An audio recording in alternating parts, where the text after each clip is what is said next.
Peut-être pas. Est-ce que tu peux te présenter brièvement ainsi que ton parcours professionnel? Depuis combien de temps tu travailles au bloc ici? Et depuis combien de temps tu as ton diplôme d'IBOD? D'accord, alors je suis rentré, je suis rentré en 89 à l'hôpital, j'étais ASI. ASI, c'est en dessous d'ASH, je sais pas, c'est agent des services intérieurs. Donc c'est ceux qui font la plonge, j'étais la plonge, ou qui passent le blavet dans les couloirs en fait, qui n'ont pas accès au service encore. Et donc au bout de 6 mois, j'ai passé un petit concours, c'était une dictée à l'époque, je me rappelle, pour pouvoir avoir accès au service et faire ASH. Donc j'ai dû faire un an à ASH à peu près, après j'ai fait l'école d'aide-soignant. Donc j'ai fait l'école d'aide-soignant, après je suis resté 7 ans d'urgence en tant qu'aide-soignant. J'ai fait l'école d'infirmier à Salon, donc 3 ans, l'école d'infirmier c'était 2003-2006 je crois. Et je suis sorti en 2006, j'ai fait fonction d'IBOD au bloc quelques mois après. J'ai fait fonction d'IBOD jusqu'en 2011. Et en 2011, je suis parti à l'école. Et voilà, donc je suis revenu en 2013. Et depuis, je suis au bloc en tant qu'infirmier spécialisé. Ok, d'accord. Quelles sont tes activités au sein du bloc opératoire? Au sein du bloc opératoire, je fais quasiment 95% d'orthopédie. D'accord. Parce que l'activité d'orthopédie au bloc d'Arles depuis 2-3 ans, surtout 2 ans, avec les nouveaux, tous les chirs sont partis à la retraite, les anciens CAVI, il y avait une pôle de chirs qui étaient tous pré-retraités qui sont partis, qui ont été remplacés par des jeunes chirurgiens formés à Nîmes par le professeur Asensio. C'était une espèce de jumelage avec Nîmes en fait.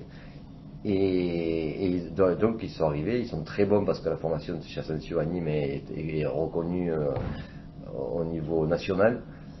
Et donc ils commencent à avoir une clientèle qui remonte. On a remonté l'activité d'orthopédie de 66% en même pas un an. D'accord. Donc ça a été énorme. Et de ce fait, comme on n'a pas d'interne, étant un hôpital périphérique, on a du mal à avoir des internes.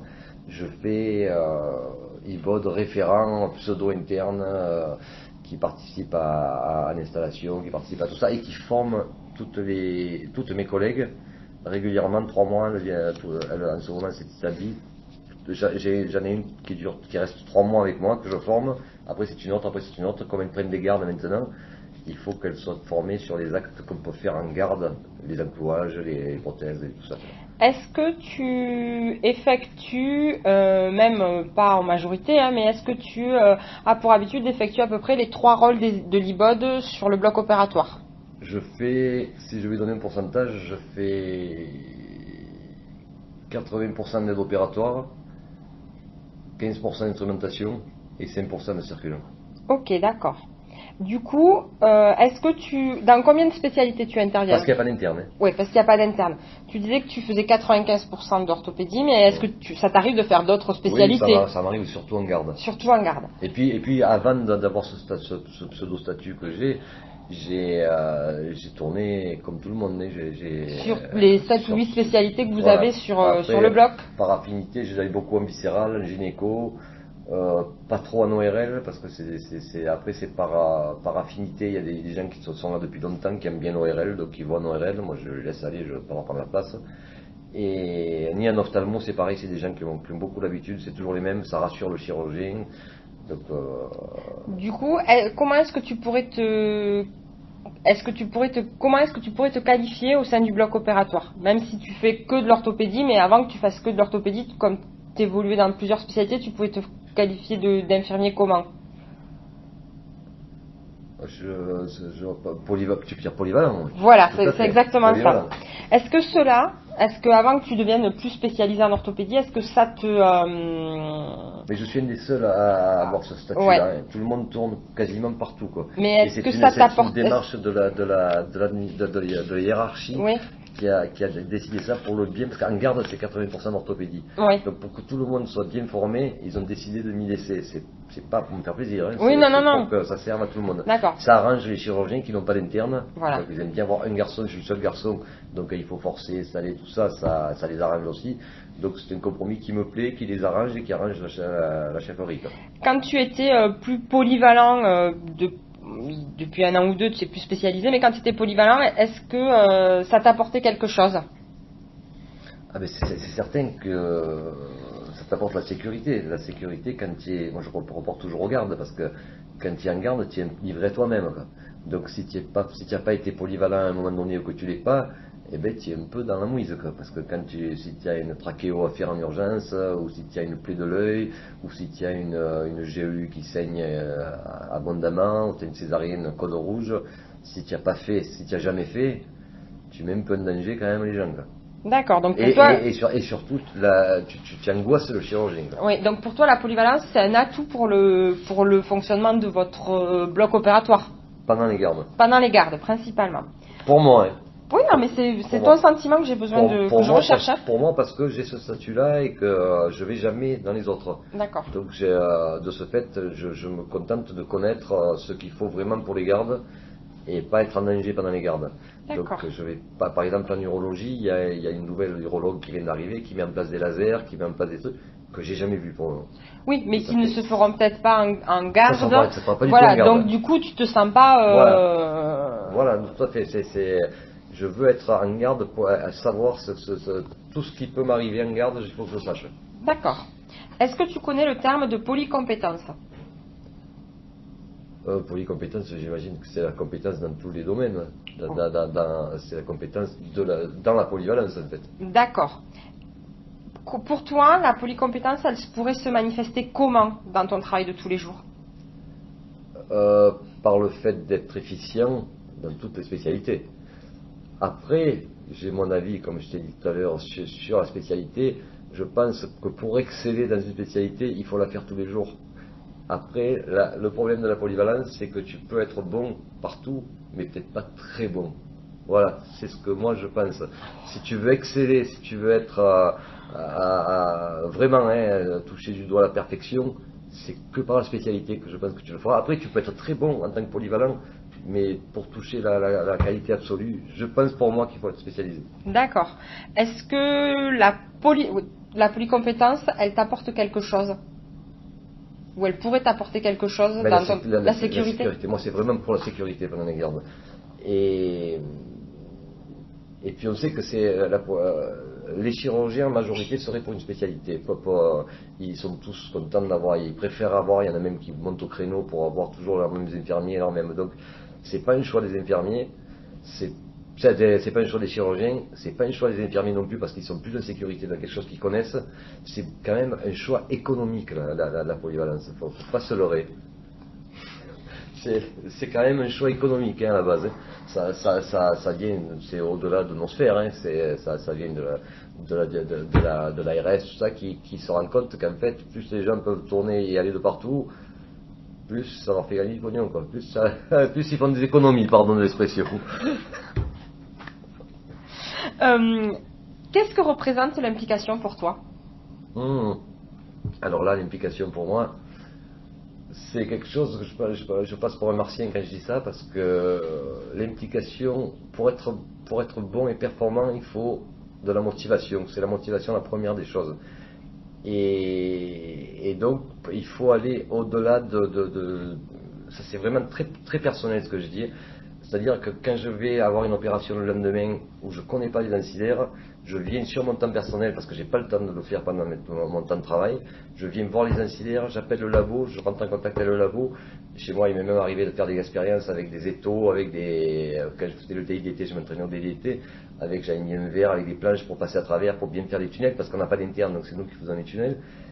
Et donc ça va au-delà de tes heures que tu passes ici. Je pense que pour exceller, il faut que tu ailles au-delà de ça. C'est-à-dire qu'il faut que tu ailles ailleurs chercher l'information. Et moi, je pense que je pars du principe que quand tu t'habilles sur une intervention, tu peux pas ne pas savoir ce qui va se passer. Ça veut dire que tu vas subir l'intervention. Et ça, c'est pour moi, pour d'autres non, mais pour moi, c'est inadmissible. Donc je me donne les moyens de faire pendant mes temps de repos, mes copines me disent tu es folle, quoi. Je suis passionné de l'orthopédie. Donc c'est encore autre chose, quoi. Et je pense que l'excellence vient par la motivation de la personne et l'investissement qu'elle va y mettre par rapport à cette motivation. D'accord, tu as répondu à toutes mes autres questions en fait dans ta phrase, parce qu'après je voulais savoir pour toi quelles étaient les manifestations de ton implication au sein du bloc. Et voilà, moi c'est ça, moi je te dis, et ça m'arrive de bosser très tard même chez moi, parce que je veux pas subir une intervention. Je veux pas que le mec soit mal à l'aise parce que il faut que je sache tout ce qui va se passer. D'ailleurs, ce que je dis aux élèves IBOD quand ils viennent, je leur dis, regarde ton regard et je veux qu'il soit posé à 80% sur l'intervention, sur le site opératoire et à 20% sur ta table. Parce que c'est vrai qu'au début, elles ont tendance à se réfugier sur leurs instruments, à les nettoyer, à les laver, à les ranger bien et tout. Et là, elles perdent tu perds le regard, et donc tu perds l'avantage que c'est d'avoir un temps d'avance. Et c'est un avantage primordial dans une intervention, avoir un temps d'avance pour que le chirurgien, pour pouvoir lui remplir les mains en permanence d'instruments dont il a besoin. Il faut que tu saches ce qu'il fait là, il faut que tu saches ce qu'il va faire après. Et donc de ce fait, tu es obligé de regarder tout le temps. Si tu passes le temps sur ta table, tu perds une taille. Après c'est fini, il faut le rattraper, tu pédales. Donc ne pas subir l'intervention. Et c'est que par la motivation et le travail personnel que tu vas y arriver. Du coup, après ma question, mais tu y as répondu aussi, c'est qu'est-ce que ton implication te permet de développer dans ton travail au quotidien? Ça me permet d'être à l'aise et de profiter d'un travail que j'aime. Et l'investissement que je vais faire à côté n'a pas de prix par rapport au plaisir de pas être débordé, de pas être. Mais moi, après, je le vois comme une passion, parce qu'on me dit tout le temps, on me dit, ne te compare pas, on peut pas se comparer à toi tu es un passionné. C'est pas pareil quand tu es passionné que quand tu vois, je sais pas. Est-ce que tu es passionné ou impliqué, du coup? Ben, je suis défini comme un passionné. D'accord. Mais pour toi, c'est plus de l'implication que de. Pour moi, c'est plus de l'implication. Je suis passionné de musique. Je joue la musique. On ne peut pas comparer la musique et l'orthopédie. C'est un travail. Moi, je suis passionné par mon travail. Je trouve que mon établissement est mon outil de travail. Mon outil de travail, j'y tiens. Je veux pas donc je fais tout pour pas qu'il dépérisse et pour pas qu'il. Donc, quitte à venir sur des congés et puis reporter mes congés. Je m'investis beaucoup et je passe des fois un peu pour un illuminé par rapport à ça, quoi. Parce que le problème, c'est qu'après, on risque de demander aux autres la même implication que moi, tu vois, et donc ça peut nuire aussi aux autres. D'accord. Qui sont de très bons éléments, mais qui peut-être ne voient pas qui ne sont pas dans la passion. D'accord. Comment tu développes ton implication et par quels moyens? Donc tu disais entre autres par la formation, parce que tu cherches. Ah oui, tout à fait, par la formation. Oui, je m'intéresse au congrès, je m'intéresse à toutes les techniques opératoires et je veux les avoir, je les connais par cœur, tout ce qui se passe en orthopédie, je veux pas en rater un fil, quoi, parce que si je rate quelque chose, même au niveau des implants quand ils arrivent, je veux savoir quel type d'implant, qu'est-ce que c'est, quand c'est vraiment des prêts, beaucoup de prêts, tu vois. Donc quand tu reçois un prêt, en fait, c'est du matériel que tu connais pas. Donc tu fais pas la démarche d'aller en bas à la sté pour le remonter, pour le voir, pour voir la technique, pour appeler le labo, pour demander exactement, parce que des fois la technique elle n'y est pas, donc il faut faire la démarche d'aller les appeler. Il faut la voir le soir, parce que souvent tu arrives le matin pour le lendemain, quoi. Donc c'est ça, je pense que c'est ça. Là. Du coup, le prix de la qualité et quand tu es vraiment investi, que tu fais du bon travail pour ton outil de travail, je pense que c'est de satisfaction personnelle et professionnelle. Du coup, est-ce qu'il y a des compétences que tu mets plus en avant par ton implication ou que tu développes plus? Dans quelles compétences par exemple, si on prend les compétences un peu des IBOD, là, tu vois, la recherche et tout ça, tu travailles plus sur les compétences en fait. Tu travailles plus, les compétences qu'on a pu apprendre à l'école, tu les développes. Tu les développes après, par ton investissement. D'accord. Tu peux les oublier très vite, mais okay. C'est à toi de ne pas les oublier et de faire en sorte que, parce que si tu les oublies, pareil, tu subis. D'accord. Que ce soit en tant que penseuse, que ce soit en tant qu'instrumentiste ou d'opératoire, si tu t'investis pas au quotidien en permanence, tu subis. Et c'est terrible de subir une profession. Bon, merci, tu as répondu à toutes mes questions. En fait, moi, mon sujet, ma question de recherche, c'est en quoi l'implication d'une IBOD polyvalente permet-elle le développement de ses polycompétences? D'accord. Donc, voilà, j'espère que tu trouveras. Ah oui, au contraire, tu as dit quasiment tout ce que j'espérais qu'une personne me dise, tu m'as tout dit, quoi. C'est génial parce qu'en fait, tu m'as parlé de l'implication, de la polyvalence en termes économiques par rapport aux hôpitaux et aux directions. Complètement. Et c'est vraiment...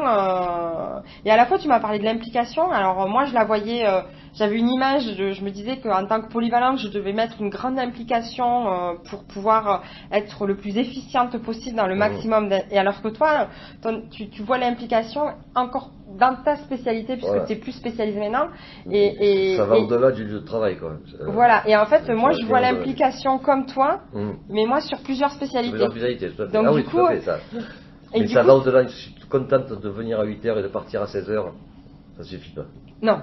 Il y a des jours, bien sûr, on est tous pareils, il y a des jours. Bien sûr, il y a des jours. Mais on peut pas avoir l'implication à 100% tous les jours. Mais voilà. Et c'est vrai que moi, ça enregistre toujours. Oui, t'inquiète pas, c'est fait exprès. C'est fait exprès, parce qu'en fait, je pourrais tirer des idées, moi, après. Mais c'est vrai que j'ai quelques passions. J'ai l'humanitaire, bien sûr. J'ai mon fils en premier, tu vois. Après, j'ai l'humanité. J'ai ma femme en deuxième. Je le lui répéterai à Patricia, ne t'inquiète pas.